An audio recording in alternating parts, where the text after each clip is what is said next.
बहुत बहुत स्वागत है बच्चों माध्यमिक शिक्षा विभाग के इस ऑनलाइन शिक्षण व्यवस्था में। मैं मिथिलेश कुमार निषाद, लेक्चरर फिजिक्स, राजकीय जुबली इंटर कॉलेज गोरखपुर से आज कक्षा 11 के भौतिक विज्ञान विषय के साथ उपस्थित हुआ हूँ। आज का जो हमारा अध्याय है उसका नाम कणों के निकाय एवं घूर्णी गति है और आज इसका चौथा भाग लेकर मैं आपके सामने उपस्थित हो रहा हूं। आइए बच्चों चर्चा के बिंदु देख लेते हैं। सबसे पहले हम बात करेंगे कणों के निकाय का रेखीय संवेग, फिर उस पर आधारित कुछ उदाहरणों की चर्चा होगी, कुछ प्रश्न लगवाए जाएंगे और अंत में आपको गृह कार्य दिया जाएगा।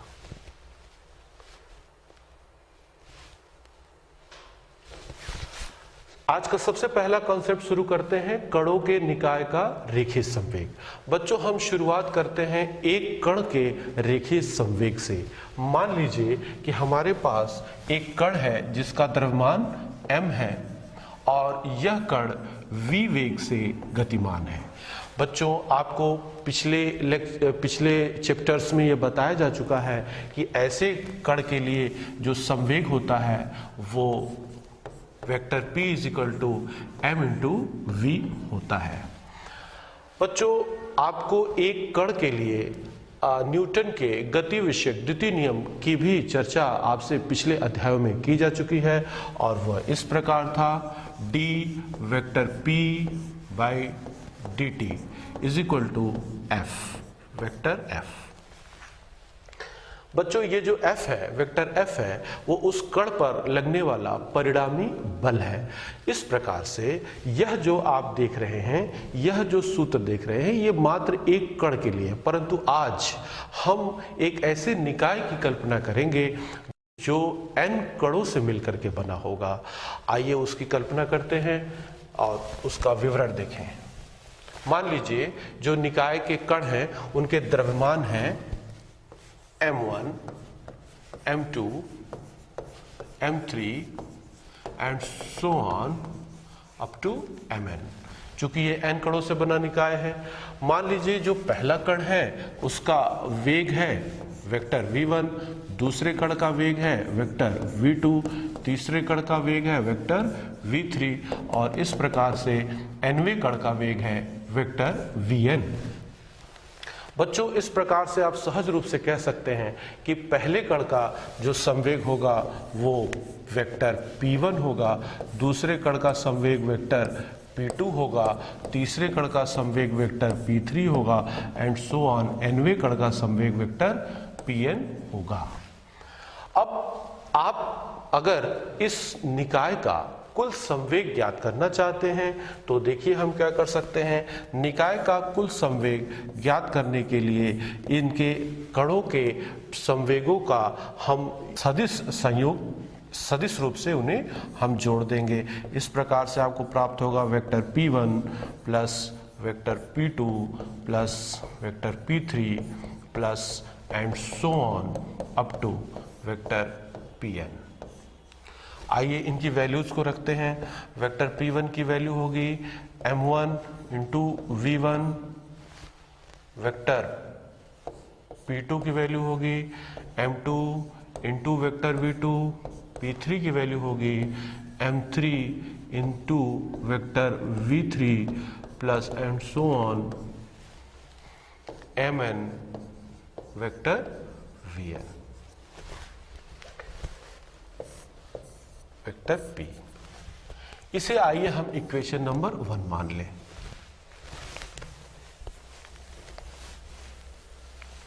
इस इक्वेशन नंबर 1 का जो राइट हैंड साइड है आप देखिए, इस राइट हैंड साइड को हम इस प्रकार भी लिख सकते हैं।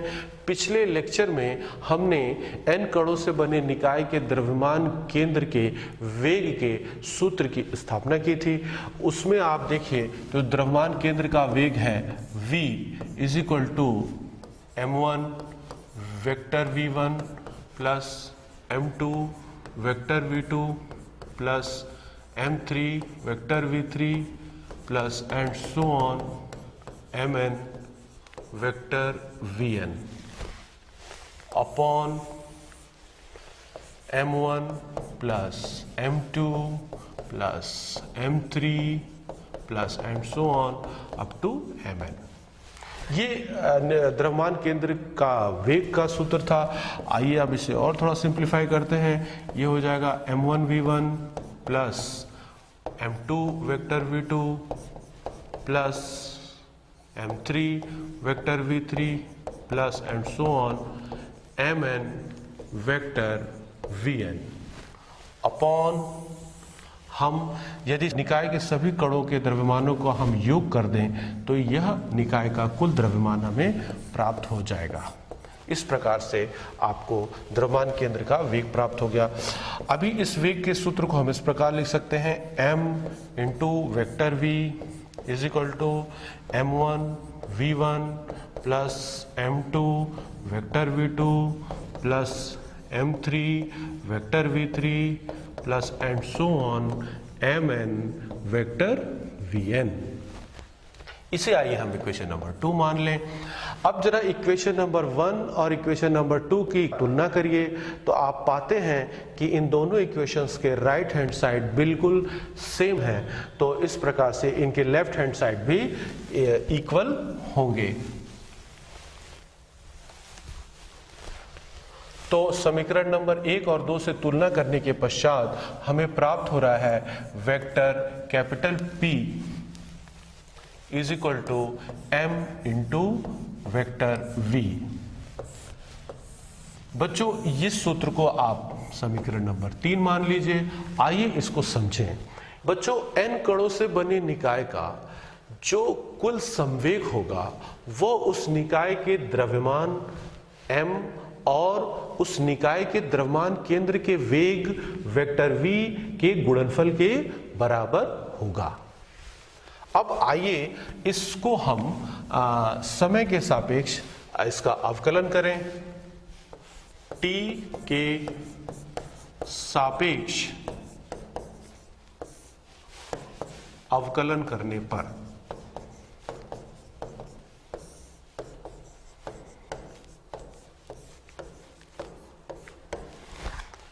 तो हम देखिए क्या लिख सकते हैं, d vector p by D T is equal to m d vector v by D T. इस प्रकार से आप देख सकते हैं कि ये जो d vector v by D T है ये rate of change of velocity है और इसे हम एक्सेलरेशन या त्वरण भी कहते हैं। और ये कैपिटल A जो है ये द्रव्यमान केंद्र का त्वरण हो जाएगा। इसे आप इक्वेशन नंबर 4 मान लीजिए। आइए आगे बढ़ते हैं। बच्चों, पिछले लेक्चर में हमने द्रव्यमान केंद्र के लिए न्यूटन के गति विषयक द्वितीय नियम के एक स्वरूप की स्थापना किया था और वह इस प्रकार था, F external is equal to m into vector A। अब अगर हम इससे तुलना करते हैं इक्वेशन नंबर 4 का इक्वेशन नंबर 5 से अगर हम तुलना करते हैं तो देखिए हमें क्या प्राप्त होता है। इक्वेशन नंबर 4 का 5 से तुलना करने पे हमें प्राप्त होगा d vector p by D T is equal to f external. आइए इस सूत्र को समझने की कोशिश करें कि सूत्र आपको क्या बताता है। बच्चों, ये जो वेक्टर p है ये n कणों से बने निकाय का कुल रेखीय संवेग है और ये f एक्सटर्नल है। वेक्टर f एक्सटर्नल उस n कणों से बने निकाय पर लगने वाला नेट बाह्य बल है।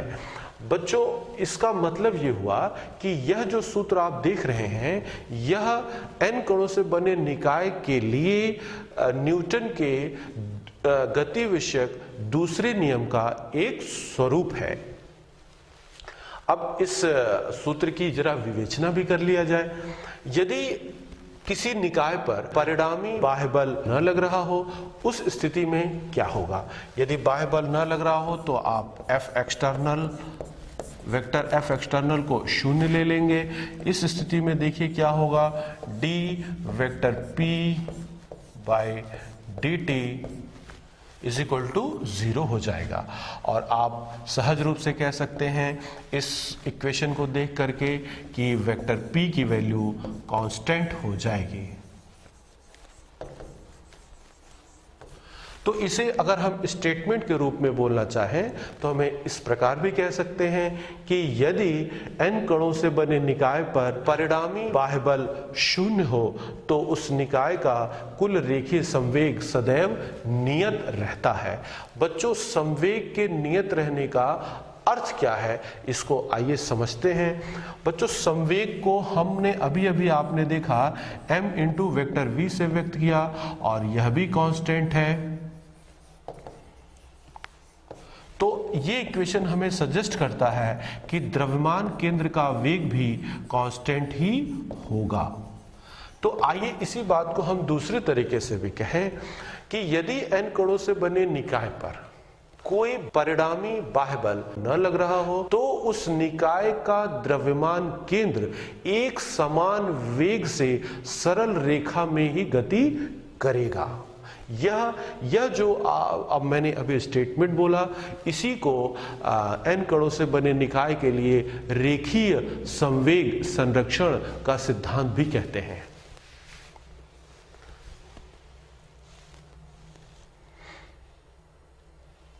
आइए अब इस रेखीय संवेग संरक्षण के सिद्धांत को और स्पष्टता से समझने के लिए हम कुछ उदाहरण पे चर्चा करें। सबसे पहला उदाहरण है रेडियम के नाभिक के क्षय का उदाहरण। आइए यहां पर हम रेडियम का एक नाभिक लेते हैं।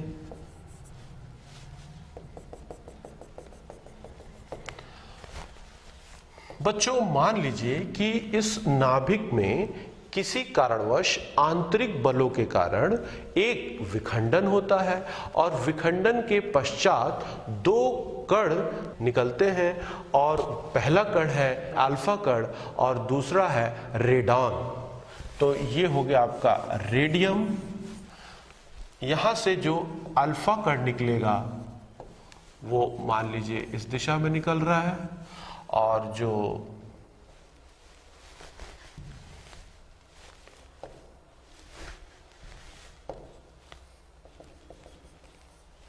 रेडॉन होगा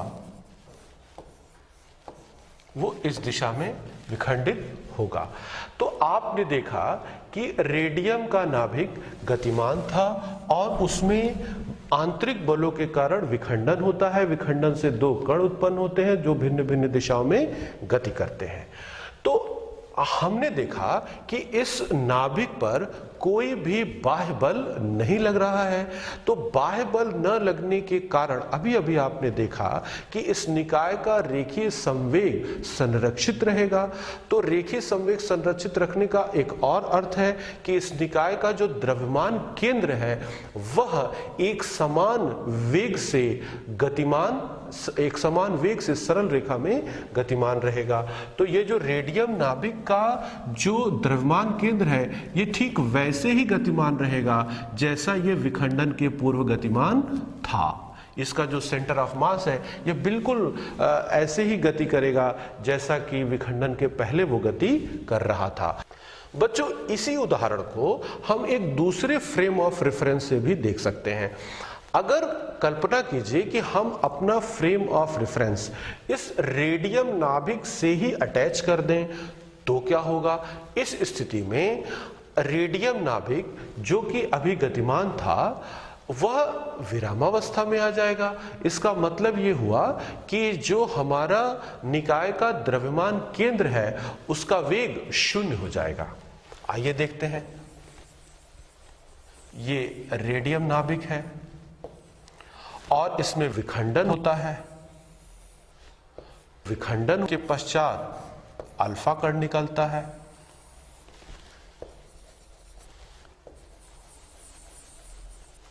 और एक रेडॉन का नाभिक निकलता है। आप देखिए कि हीलियम का नाभिक और रेडॉन का नाभिक दोनों ही एक दूसरे के विपरीत दिशाओं में विखंडित हो रहे हैं। इसका कारण ये है कि इन दोनों का विखंडन का इस प्रकार होगा कि इस निकाय का कुल रेखीय संवेग संरक्षित रहे। इसके पीछे कारण यह है कि इसमें जो लगने वाला बल है वह केवल आंतरिक बल है, इस पर कोई भी बाह्य बल नहीं लग रहा है। बच्चों, एक ही उदाहरण को जब हमने दो अलग अलग फ्रेम ऑफ रेफरेंसेस से देखा तो आप क्लियरली बता सकते हैं कि दूसरे वाले फ्रेम ऑफ रेफरेंस, यानी कि जो हमारा frame of reference centre of mass से अटैच हो जाए, तो उसमें हम उदाहरण की विवेचना बड़े आसानी से कर पा रहे हैं। इस चित्र की तुलना में ये चित्र काफी आसान दिख रहा है आपको।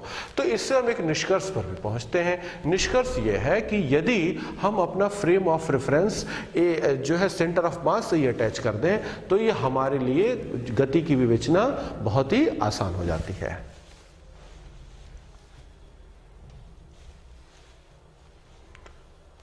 अब आते हैं बाइनरी अथवा युग्मित नक्षत्रों की गति का उदाहरण लेते हैं। बच्चों, खगोलिकी में बाइनरी या युग्मित नक्षत्रों का पाया जाना एक आम बात है। आइए ऐसे नक्षत्रों से बने निकाय की गति की विवेचना करें। मान लीजिए कि दो नक्षत्र हैं जो इस प्रकार से गतिमान है। ये पहला नक्षत्र की गति है और ये मान लीजिए दूसरा है।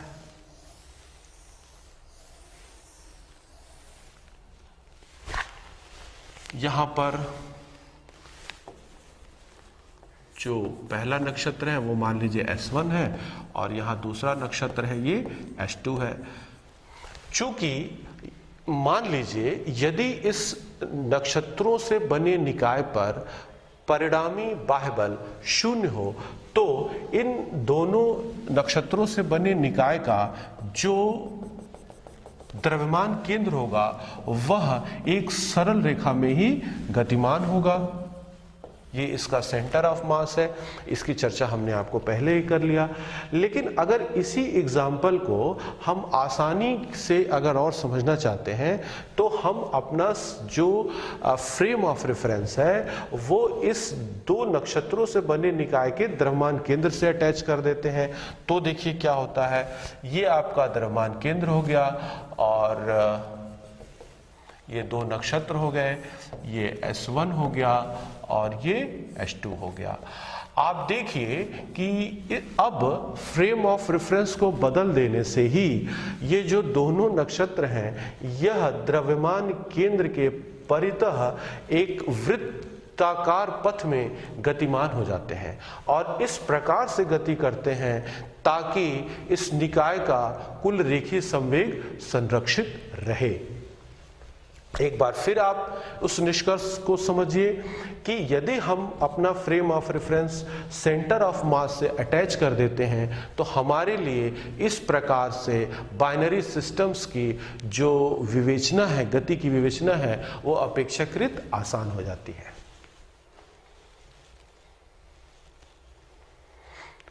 बच्चों, द्विपरमाणु अणु के गति का उदाहरण देख लेते हैं। द्विपरमाणु अणु के उदाहरण में आइए हम ऑक्सीजन अणु का उदाहरण लेते हैं।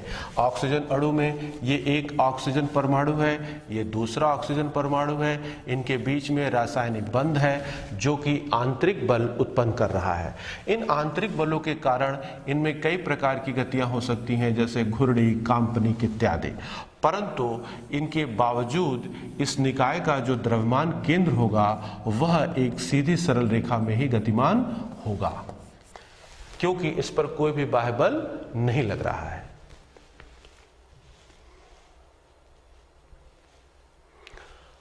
अब आइए पृथ्वी चंद्रमा से बने निकाय की गति के उदाहरण की चर्चा कर लेते हैं।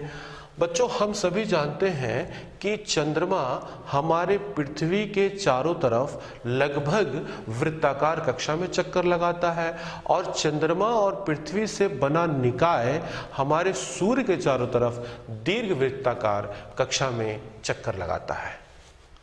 तो ये आपका वो दीर्घ वृत्ताकार कक्षा हो गया, ये इसके एक फोकस पर सूर्य हो गया, ये आपका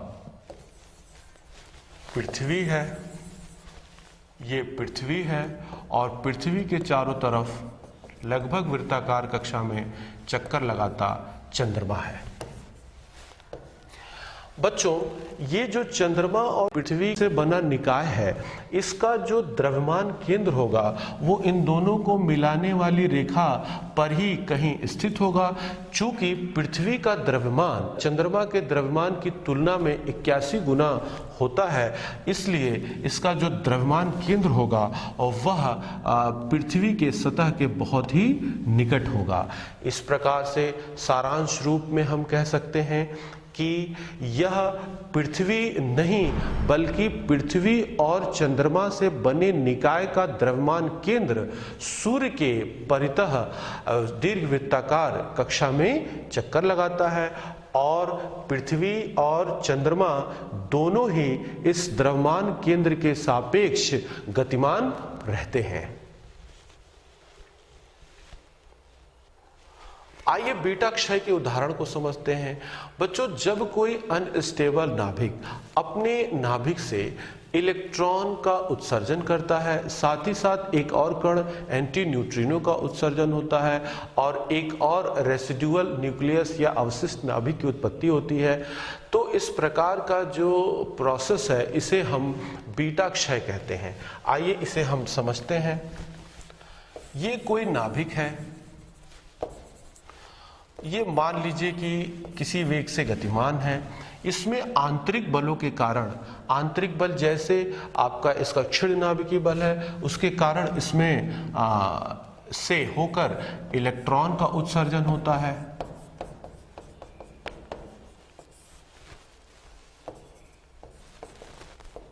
और एक और कण एंटी न्यूट्रिनो का उत्सर्जन होता है। साथ ही साथ एक अवशिष्ट नाभिक भी हमें प्राप्त होता है, जिसको आप रेसिडुअल न्यूक्लियस भी कहते हैं, अवशिष्ट नाभिक। बच्चों, इस पूरे घटनाक्रम में अगर आप देखें तो कोई भी बाह्य बल इस नाभिक पर नहीं लग रहा था, जिसके कारण इसका संवेग संरक्षित था, जिसके कारण इसके द्रव्यमान केंद्र का वेग एक समान था। इसका अर्थ यह हुआ कि इस क्षय के पहले इस नाभिक का द्रव्यमान केंद्र जिस वेग से जिस दिशा में गतिमान था, क्षय के पश्चात भी इस निकाय का द्रव्यमान केंद्र उसी वेग से उसी दिशा में गतिमान रहेगा।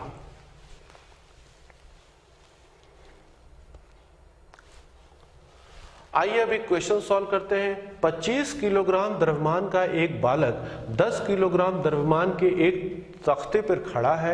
यह तख्ता बर्फ की घर्षण रहित क्षैतिज सतह पर रखा है। बालक बर्फ के सापेक्ष 5 मीटर पर सेकंड के वेग से तख्ते पर से एक ओर कूद जाता है। तख्ता विपरीत दिशा में किस वेग से चलेगा? आइए इस क्वेश्चन को जरा सॉल्व करने की कोशिश करते हैं। देखिए, ये तख्ता ले लेते हैं। ये मान लीजिए ये बर्फ के किसी सतह पे रखा हुआ है जो घर्षणहीन है। ये जो तख्ता है इसका द्रव्यमान 10 kg है और इस पर एक बालक है।